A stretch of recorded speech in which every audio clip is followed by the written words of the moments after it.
एक गांव में बिल्ली और बिल्ला रहते थे। दोनों बहुत गरीब थे, लेकिन दिल से अमीर थे। उनके पास एक छोटा सा खेत था, जिसमें वे हर दिन सुबह से शाम तक मेहनत करते। मिलाना खेत में फसल लगाती, पानी देती और बिल्ला मिट्टी जोतता, खर पतवार निकालता। बिल्ला था तो एक साधारण बिल्ली, पर उसमें मेहनत और प्यार की कोई कमी न थी। लेकिन धीरे धीरे बिल्ली इस गरीबी से परेशान होने लगी। पुराने कपड़े, टूटी झोपड़ी और भूखे पेट की आदत उसे अब चुभने लगी थी। बिल्ला फिर भी खुश था। उसे लगता था कि अगर साथ है तो सब कुछ ठीक है।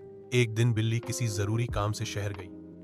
वह दिल्ली पहुंची, जहां चमकते बंगले, बड़ी बड़ी गाड़ियां और चमचमाते बाजार थे।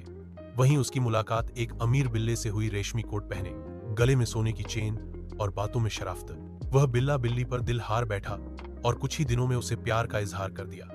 मिलाना ने भी अपनी गरीबी, टूटे सपनों और भूखे दिनों को याद किया और अमीरी की इस दुनिया में खो गई। बिल्ली ने उस अमीर बिल्ले से शादी कर ली। जब बिल्ला पुराना वाला को ये बात पता चली, उसका दिल टूट गया। वह चुप हो गया। खेत सुना हो गया। जिस मिट्टी में वह प्यार बोता था, अब वहां सिर्फ सूखापन था। वक्त बीतता गया, लेकिन अमीरी में बिल्ली को कुछ अधूरा सा लगने लगा। नए कपड़े, हीरे जवाहरात, महंगे खाने, सब कुछ था, मगर वो सुकून, अपनापन नहीं था जो बिल्ला के साथ था। अमीर बिल्ला अक्सर बिजी रहता। उसकी बातों में मिठास नहीं, मजबूरी थी। एक दिन बिल्ली अकेले में बैठी थी। तभी उसे अपने पुराने खेत की याद आई। बारिश में कीचड़ में खेलना, दो सूखी रोटियां बांटना और बिल्ला की मुस्कान। उसे अपनी गलती का एहसास हुआ। वह गांव लौटी। बिल्ला अब भी वहीं था। खेत उजाड़ हो गया था, मगर बिल्ला अब भी इंतजार करता था।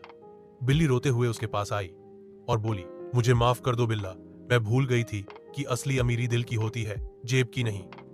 बिल्ला ने कुछ नहीं कहा, बस मुस्कुरा दिया। फिर से दोनों ने खेत को संवारना शुरू किया। अब उनके पास बहुत कुछ नहीं था, लेकिन एक दूसरे का साथ था, और वही सबसे बड़ी दौलत थी।